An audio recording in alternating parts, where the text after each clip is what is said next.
ऐसा सिर्फ एक बार हुआ है कि निफ्टी लगातार 4 महीने के लिए नीचे है। बीजेपी सरकार का थॉट प्रोसेस बड़ा सिंपल है, इंफ्रास्ट्रक्चर डेवलप करो, इंफ्रास्ट्रक्चर डेवलप करो। दिसंबर में आज तक का हमारे पूरी हिस्ट्री का हाईएस्ट एसआईपी क्लोजर रेट रहा है 83% का। आप क्या पर्सनली बजट डे पे ट्रेड करते हैं? आप देख रहे हैं एफएमसीजी स्टॉक्स का क्या बाजा बजा है। HUL is down by almost 25-30%, Asian Paints is almost down by 25-30% from their tops. Markets में भी ताकत थोड़ी कम है क्योंकि एफआई दुकान बंद करके जा रहे हैं।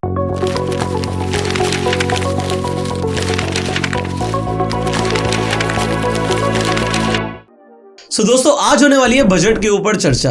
स्टॉक मार्केट लगातार गिर रही है और लोग परेशान हो गए हैं क्योंकि मार्केट गिर रही है, रिटर्न नहीं दे रही है। एक हमें पता है हमारी गवर्नमेंट हमारे ऊपर टैक्स लगाती जा रही है और लास्ट के जो 2 बजट्स गए हैं वो पब्लिक को बिल्कुल पसंद नहीं आए हैं।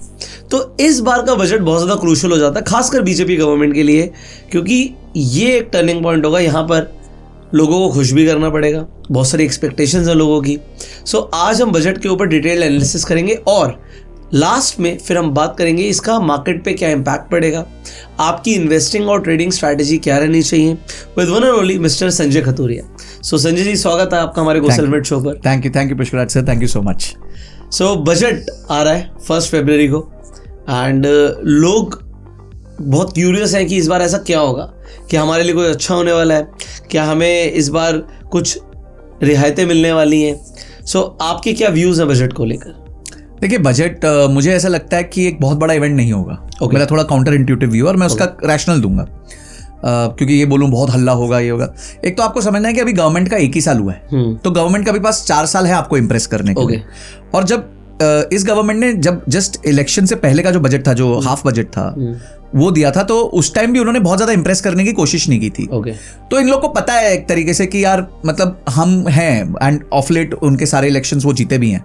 तो मुझे लगता है उनमें कॉन्फिडेंस है इस बात का कि हम एक स्ट्रॉन्ग रिफॉर्म्स ओरिएंटेड बजट्स रख सकते हैं। आप अगर इस गवर्नमेंट की मानसिकता को समझें, ये गवर्नमेंट की मानसिकता जो है वो कंजम्पशन से ज्यादा इंफ्रास्ट्रक्चर डेवलपमेंट पे है। आप देख रहे हैं एफएमसीजी स्टॉक्स का क्या बाजा बजा है। HUL is down by almost 25-30%, Asian Paints is almost down by 25-30% from their tops. वो क्यों हो रहा है? क्योंकि उनकी अर्निंग्स नहीं बढ़ रही है। अर्निंग्स क्यों नहीं बढ़ रही हैं? क्योंकि लोग खरीद रहे नहीं है। अब जब तक सामान नहीं खरीदा जाएगा तब तक ऑब्वियसली इन स्टॉक्स में ग्रोथ आना बहुत मुश्किल है। पर गवर्नमेंट का कोई अभी भी इंटेंशन नहीं दिख रहा कि छोटे ग्राहक के हाथ में पैसा ज्यादा रख दिया जाए। ना उसको इनकम टैक्स की कोई रिबेट मिल रही है, ना GST तो हर जगह बढ़ते जा रहा है। पहले तो पॉपकॉर्न वाला भी हुआ था, बट अभी वो मैटर थोड़ा सा सॉल्व हो गया, बात समझ आ गई शायद उनको। तो मुझे नहीं लगता कि बहुत बड़ी कोई रियायत की संभावना है। दूसरी चीज जो इस साल वेट करने लायक है और जो बहुत अनसर्टन है, वो है डायरेक्ट टैक्स कोड। क्योंकि निर्मला सीतारमण जी ने बार बार ये बात बोली है कि मैं DTC इंप्लीमेंट कर दूंगी। अब समझने की बात यह है कि जो हमारा इनकम टैक्स एक्ट लिखा गया था वो 1950 के आसपास 51 या 56 में कहीं लिखा गया था। उसके बाद से सिर्फ अमेंडमेंट्स हो रहे हैं, तो वो जो बुक है ना वो बहुत बड़ी हो गई है और बहुत क्लटर हो गई है। तो उसको डीक्लटर करने के लिए डायरेक्ट टैक्स कोड का इंट्रोडक्शन होने वाला है, जिसमें काफी अटकलें ये भी लगाई जा रही हैं कि इवन जो लॉन्ग टर्म कैपिटल गेन्स या शॉर्ट टर्म कैपिटल गेन्स है वो भी फ्लैट कर दिए जा सकते हैं एज पर योर स्लैब। तो वो तो मेरे हिसाब से बहुत बड़ा डेंट होगा। आई होप ऐसा कुछ ना हो। तीसरा, हमें यह समझना है कि एक परिवार है, भारत एक परिवार है। अगर एक परिवार में पुष्कराज सर आपके पास 10 बच्चे हैं और उसमें से 2 बच्चे कमा रहे हैं और 8 बच्चे फ्री में खा रहे हैं, तो माँ क्या करेगी? क्या वो 2 बच्चों को रियायत देगी या बोलेगी 2 बच्चे और कमा के लाओ, क्योंकि मेरे को तो 8 को फ्री में खिलाना है? तो भारत की परिस्थिति ऐसी ही कुछ है।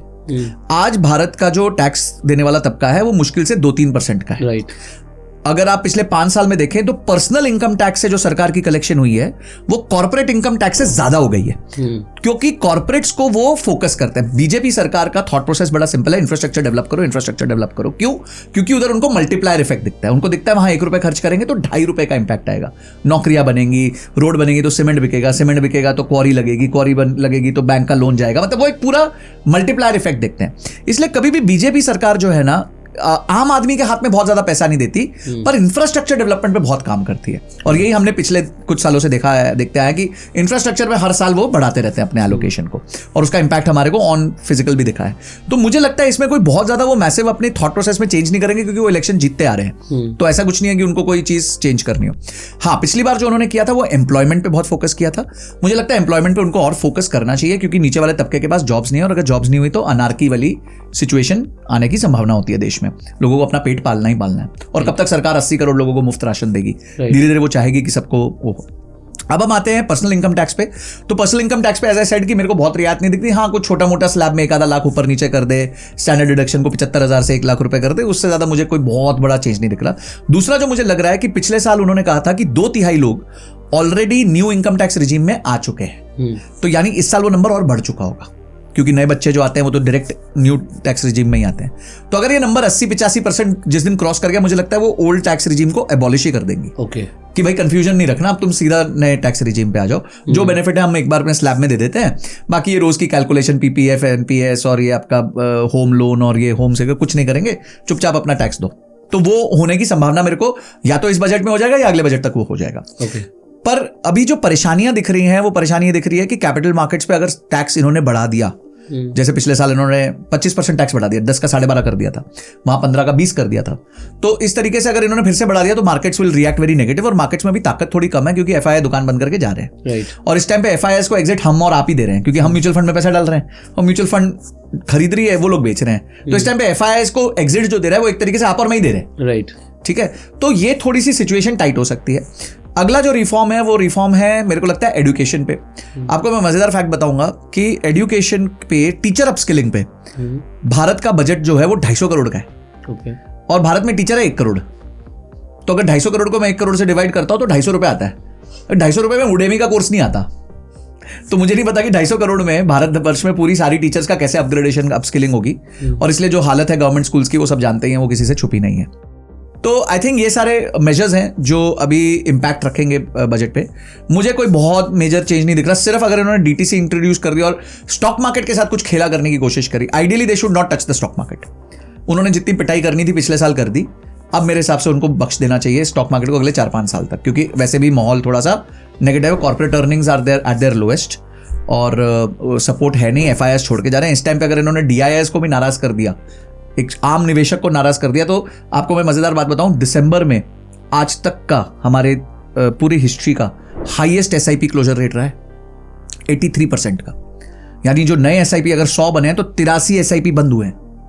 तो यानी एक बहुत सीरियस कंसर्न है कि लोगों का कॉन्फिडेंस हिल रहा है कि भाई, क्योंकि रिटर्न्स नहीं दिख रहे। अभी आप देख रहे हैं 12-13% से निफ्टी गिर चुका है अभी तक, जब तक हम बात कर रहे हैं। सो आई थिंक ये सारी चीजों को देखते हुए मुझे ऐसा लगता है कि बहुत बड़ी कोई रियायत की अपॉर्चुनिटी नहीं दिख रही मुझे।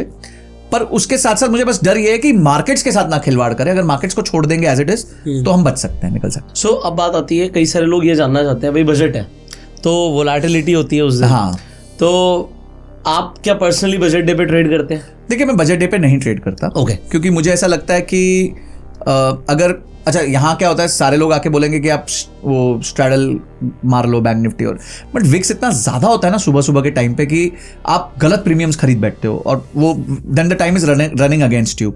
फिर आप बोलोगे नहीं, ये काम करते हो स्ट्रैडल बेच दो। तो अब स्ट्रैडल अगर आप बेच दो और पता चला वन साइड हैवी मूवमेंट आ गई बाय चांस, तो भी आप नुकसान में आ सकते हो। तो आई थिंक ये बहुत ज्यादा विनेबल गेम नहीं होती है बजट वाले दिन पे। और मार्केट कैसे रिएक्ट करती है, बाय द टाइम मार्केट समझती है कि एक्चुअली ओ ये तो इसका इंपैक्ट ही नहीं था, तो मार्केट उल्टा रिएक्ट करती है। तो आपके स्टॉप लॉस कटेंगे, आपका बहुत कुछ होगा उस दिन पे। तो आइडियली तो आप दूर रहो। और अगर आपको ट्रेड करने का मन है तो पहले प्रीमियम्स का विक्स चेक कर लो, आईवी चेक कर लो। अगर आईवी बहुत ज्यादा है तो it is still better to sell the straddle of bank Nifty जो भी आपको है। अगर आईवी जनरली 80-100 तक भी चले जाते हैं उस दिन पे, तो अगर वो रेंज में जा रहे हैं तो आप बेचो। आज भी आईवी जो है, जब हम आज बात कर रहे हैं 27 जनवरी को, तो 9% ऊपर था इंडिया विक्स। तो बहुत ज़्यादा मतलब अभी वॉलेटिलिटी है मार्केट में, तो उस वजह से प्रीमियम्स बढ़े हुए हैं। तो अगर आप वो खेलना चाहते हो तो फिर भी स्ट्रैडल बेच सकते हो, बट चेक करके करना। जो भी करना, स्ट्रॉन्ग स्टॉप लॉसेस रखना और फास्ट टारगेट्स पे आउट हो जाना। मतलब बहुत ज़्यादा ये मत सोचना कि बैठा रहूंगा खाता रहूंगा। तो ये मेरा, अगर किसी को करना हो तो ये ब्रॉड स्ट्रैटेजी मैं फिर भी ओके करूंगा। आप बताओ सर, इस मामले में आप एक्सपर्ट हो, आपकी सुनना चाहूंगा मैं कि आपका क्या होगा बजट डे ट्रेडिंग। सो मतलब ऑनेस्टली स्पीकिंग कि उस दिन मतलब हम ऑफिस में एक साथ मतलब काफ़ी सारे लोग हैं, इट्स नॉट जस्ट मी। सो होता क्या है उस वक्त ना, अगर हम लोग स्ट्रैडल अगर समझते हैं तो कॉल और पुट के जो एट द मनी के प्रीमियम अगर उन्हें समझते हैं तो उसका एक सिंपली ग्राफ मिल जाता है आपको इंटरनेट पर। तो आपको ना उस ग्राफ को ट्रैक करना चाहिए। अगर वो ग्राफ के अंदर अपसाइड मूवमेंट दिख रही है, इसका मतलब है स्ट्रैडल का प्रीमियम बढ़ रहा है। सो मैं सेलर पॉइंट ऑफ व्यू से बोल रहा हूँ। उस सेलर पॉइंट ऑफ व्यू से वी आर आउट, हम कोई ट्रेड नहीं करेंगे। जैसे ही वहां पर हमें दिखेगा कि भाई अभी गिरना शुरू हो गया, एक पीक से एक स्ट्रैडल का जो प्रीमियम है वो गिरना शुरू हुआ, इसका मतलब है डिके आना चालू हो गया, तो वो फेक हो सकता है, वो कई बार फेक हो सकता है। तो वहां पर देयर आर एल्गोज डिप्लॉयड। अब ऐसा नहीं है कि मैं खुद बैठ के अब ट्रेड करता हूँ, सो वहां पे एल्गो डिप्लॉयड है। तो जैसे ही वहां से प्रीमियम गिर रहे होते हैं, सो एल्गो कैच करती है, जब तक गिर रहे हैं उसे पकड़ के रखेगी। अगर स्पाइक्स जाएंगे तो एक सर्टेन लेवल्स है, बट अगर एसएल होगा कोई बात नहीं, then we will do reentry also. तो अगर फिर से गिरेगा, क्योंकि उस दिन कमाने को बहुत बड़ा है, and there are multiple strategies जो बाइंग में भी उस दिन सपोर्ट करती है। Sure.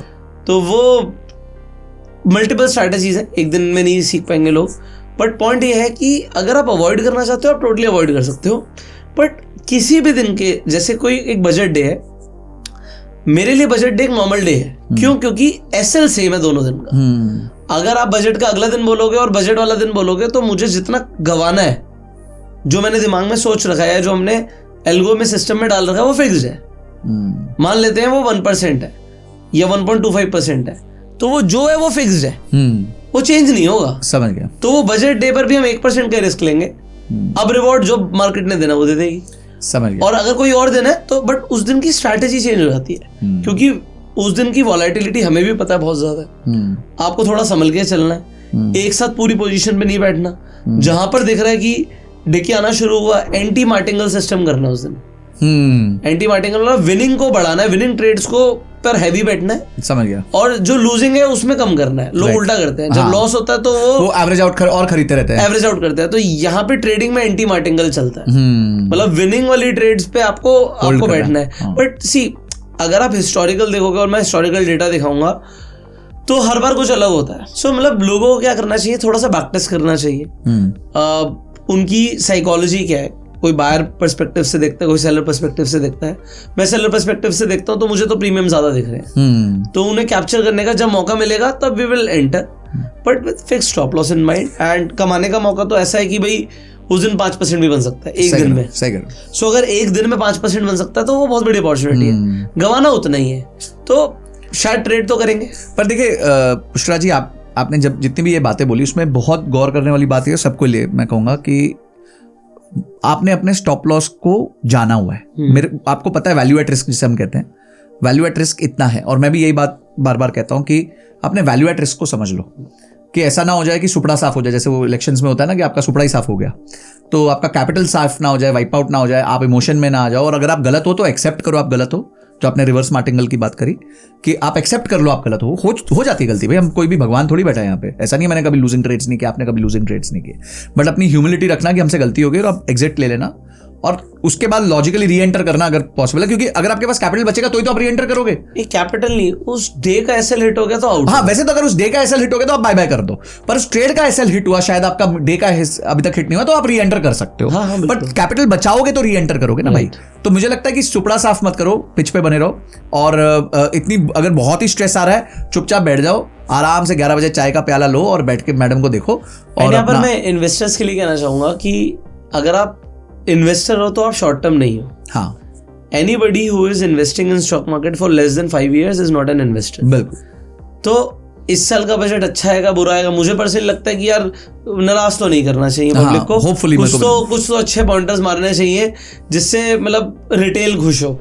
सो अगर वो खुश करने वाला कुछ बजट हुआ तो यहाँ पर एक पॉजिटिव इम्पैक्ट मार्केट में आ सकता है। रीजन क्या है, अगर हम हिस्टोरिकल डेटा देखते हैं तो पिछले 23 साल में ऐसा सिर्फ एक बार हुआ है कि निफ्टी लगातार 4 महीने के लिए नीचे है।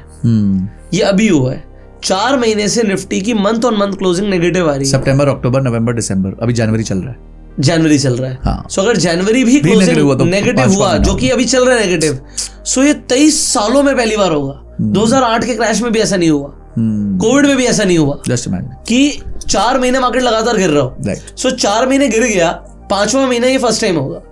अगर ऐसा होता है तो मैं पर्सनली ऐसा देखता हूं कि मार्केट्स फिर भी टर्न अराउंड करते हैं।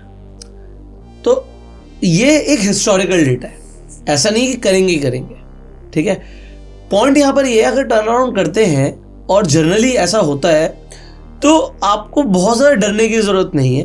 अगर गिरते हैं इट इज एन अपॉर्चुनिटी, तो every day is an opportunity. मुझे लगता है अच्छा बजट आएगा तो मार्केट यहाँ से बाउंस बैक कर सकती है। बिल्कुल, बाकी लेट्स वेट एंड वॉच। बिल्कुल, हमारे हाथ में तो इतना ही है कि निर्मला सीतारमन के ऊपर पूरा दारोमदार है इस बार, उन्हें क्या करना है। हाँ, बट मुझे वही लगता है कि देयर एजेंडा, अगर आप उनका लॉन्ग टर्म एजेंडा देखो तो उनका लॉन्ग टर्म एजेंडा ये है ही नहीं कि आपके हाथ में पैसा छोड़ना है। उनका लॉन्ग टर्म एजेंडा एक ही है कि इंफ्रास्ट्रक्चर रेवड़ी तो वो भी बांट रहे हैं यार। नहीं, वो तो देखो इलेक्शन, आई थिंक, हाँ ये एक पॉइंट है, मुझे ऐसा लगता है ये बहुत वैलिड पॉइंट है। मुझे ऐसा लगता है कि इस पे किसी तरह की रोक लगनी चाहिए कि एक लेवल के बाद मेरे को लगता है, या फिर एक प्रपोर्शन ऑफ स्टेट बजट हो सकता है। मुझे लगता है कि आप फ्री स्कूलिंग देते हो, वेल एंड गुड है, फ्री हेल्थ केयर देते हो, बहुत बढ़िया, इसे आप अच्छा करो। आप जो राशन दे रहे हो, ठीक है, जिन्हें जरूरत है उन्हें मिलता नहीं है, आप पूरे इंडिया को फ्री में खाना खिलाना चाहते हो यार, वो कहां से पैसा आ रहा है? क्या बच्चे देंगे ना? नरेंद्र मोदी जी अपनी जेब से दे रहे हैं, या अरविंद केजरीवाल अपनी जेब से दे रहे हैं, राहुल गांधी अपनी जेब से दे रहे हैं। ये जो खटाखट पैसा आता जाएगा, वो टैक्स कौन भरेगा? हम ही भरेंगे। ये लोग तो भरते नहीं। बिल्कुल सही कह रहे हो, बिल्कुल सही कह रहे हो। और ये लोग नहीं, आप लोग भी। आप अगर पार्ले जी का पैकेट खरीद के आ रहे हो और वो महंगा होता जा रहा है, अगर वो महंगा नहीं हो रहा तो उसका साइज कम हो रहा है, 100 ग्राम का 40 रह गया, तो क्वांटिटी कम हो रही है। सो आपको समझ नहीं आ रहा है ये पैसा आपका ही है। बट अभी क्या होता है, अभी के लिए क्या होता है, लोग हमेशा शॉर्ट टर्म सोचते हैं, इसीलिए लोग इंटरडे ट्रेडिंग करते हैं, इसीलिए और स्कैल्पिंग करते हैं। दिहाड़ी मजदूरी, दिहाड़ी तो पूरा दिन हो गया दिहाड़ी तो पूरा दिन हो गया। सोच तो वही है ना, इसमें घंटे का पैसा चाहिए, घंटे का पैसा। अब घंटे का पैसा कैसे अब घंटे का पैसा कैसे मिलता है भाई, ये तो पता है। पॉइंट यहाँ पर ये है कि लोग बहुत शॉर्ट टर्म सोचते हैं। तो लोग ये सोचते हैं यार, आज ये सरकार हमें इतना सस्ता सिलेंडर दे देगी, इतना ये महीने का अकाउंट में डाल देगी तो काम चल जाएगा। बट वो ये नहीं देख रहे कि चीजों का प्राइस, इन्फ्लेशन कितनी जल्दी बढ़ रहा है। अगर तुम्हारे अकाउंट में 2, 5, 10 हजार रुपए आने लग जाएंगे, सबके पास 10,000 आ जाएंगे, तो 2000 जीरो ही हो जाएंगे ना, तो वो उसकी वैल्यू खत्म हो जाएगी यार। ये हमारे पास लाइव एग्जांपल है, जो वेनेजुएला ने किया, हाँ, सही है, जो जिम्बाब्वे ने किया। जो आप फ्री करेंसी बांट देते हो, तो करेंसी की वैल्यू नहीं है ना, करेंसी की वैल्यू नहीं है। तो करेंसी की अगर वैल्यू नहीं है तो जो ब्रेड का पैकेट, हम यार ऑनेस्टली मैं राशन नहीं मंगाता तो मुझे नहीं पता, हो सकता 30-40 रुपए का आता हो आज की रेट में। जब मैं छोटा था तो 10 रुपए का आता। बिल्कुल सही है। और वो ब्रेड का पैकेट अगर 200 रुपए का हो जाए तो बड़ी बात मत समझना, क्योंकि तुम सबके पास पैसे आ जाएंगे अकाउंट में। बिल्कुल सही है। तो ब्रेड 200 रुपए की हो जाएगी। आप जो आज दूध खरीद रहे हो, अगर वो 60 रुपए लीटर है, मेरे को एग्जैक्ट अभी सॉरी मेरे को नहीं पता होगा, बट 60 है, 70, 80 है, जो भी है, वो 200-300 रुपए हो सकता है भाई। सही कह रहे हो, क्योंकि अल्टीमेटली सबके पास पैसे ना, सबको दूध चाहिए। बिल्कुल। तो उसकी वैल्यू कुछ नहीं है। अगली बार सरकार आके आज से कुछ साल बाद ये बोले मैं तुम्हारे अकाउंट में 1-1 लाख डाल दूंगा, तो भी बड़ी बात नहीं है ना, कोई बड़ी बात नहीं है, क्योंकि तुम लाख रुपए से खुश हो रहे हो। हाँ। ना वैल्यू है। और पॉइंट नंबर 2, ये हम क्या आदत डाल रहे हैं इंडिया को कि घर बैठ के खाओ यार, ये भीख है यार ये। पर मैं आपको एक और बात, ये वोट की कीमत है, आप समझो, ये वोट की कीमत है, दिस इज ऑफिशियल घूस। ये वोट की कीमत नहीं है, ये तुम्हारी बेवकूफी का फायदा उठाएगा। क्योंकि जो पढ़े लिखे लोग हैं वो है लिमिटेड, जो समझदार लोग होते हैं वो लिमिटेड ही होते हैं। जो बेवकूफ आदमी होता है वो फंस रहा है इस चीज में, तो 500 रुपए में किसी को चाकू भी मार देगा। सही कह रहे हो। उसके लिए तो फिर बहुत सारे पैसे हैं। अगर आज की रेट में आप यहाँ पे रोड पे खड़े हो जाओ और बोलो किसी को 500 रुपए देता हूँ, उसे चाकू मारना है, तो फिर भी आपके 5 आदमी आ जाएंगे, ला भाई 500 रुपए ला, किसे मारना है, क्योंकि उसे तो अपना पौवे का इंतजाम करना, उसके ऊपर उसकी सोच ही नहीं है। सही करो। तो पॉइंट यहाँ पर यह है कि लोगों को ये जो फ्री की आदत पड़ रही है ना, that is very bad. But कौन करेगा इसे, कौन बंद करेगा इसे? नहीं, एक्चुअली उल्टा पता क्या हुआ है, फ्री का कंपटीशन चल रहा है कि तू 2100 देगा, मैं 2500 दूंगा, मैं अच्छा तू 2800 देगा, तो ये वाला कंपटीशन चल पड़ा है, व्हिच इज वेरी स्कैरी।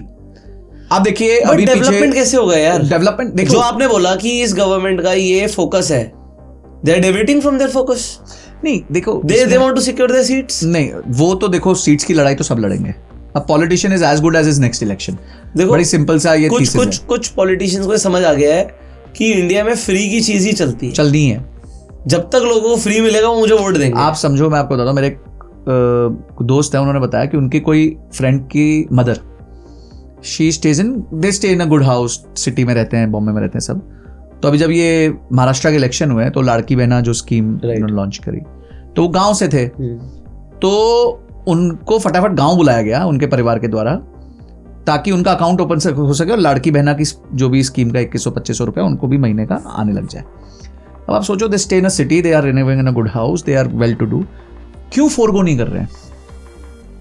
ना लोग कहते हैं कोई बात नहीं, आता रहेगा ना, क्या खोटा है? हाँ, साल के जो भी 25,000 रुपए आएंगे ना, जो भी आएंगे आते रहे।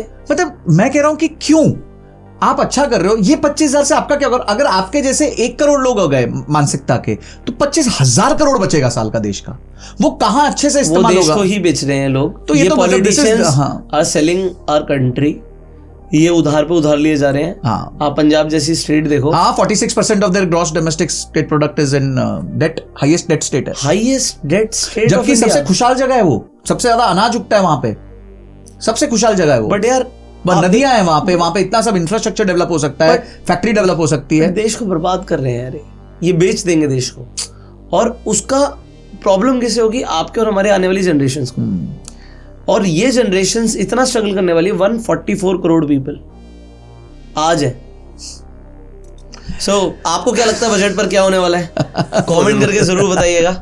एंड मतलब we are hoping for the best, at least I am optimistic कि इस बार बजट अच्छा है। बट ये फ्री की वीडियो में आपका क्या विचार है, आप बता सकते हैं? जरूर बता रहे यार, वो बताते हैं, उस पर हमने बहुत चर्चा कर ली। लोग कहते हैं यार हमारी तो पैसा हमें वापस मिल रहा है, क्या फर्क पड़ रहा है, हमने पार्ले जी खरीदा था। तो देखो, हंसने की बात अलग, जोक्स अपार्ट, बट आपके हर स्टेट पर कर्जे बढ़ रहे हैं, सो प्रॉब्लम होगी in future. I hope you understand. But ठीक है, अगर आप समझते हैं तो इस वीडियो को शेयर कीजिए, और अगर आपको अच्छी लगी वीडियो तो आप लाइक कर सकते हैं, सब्सक्राइब कीजिए, बेल आइकन पर क्लिक कर दीजिए। संजय जी का जो यूट्यूब चैनल का लिंक आपको डिस्क्रिप्शन में मिल जाएगा, do subscribe. We will see you in the next video, till that time you go self made and Jai Hind. जय।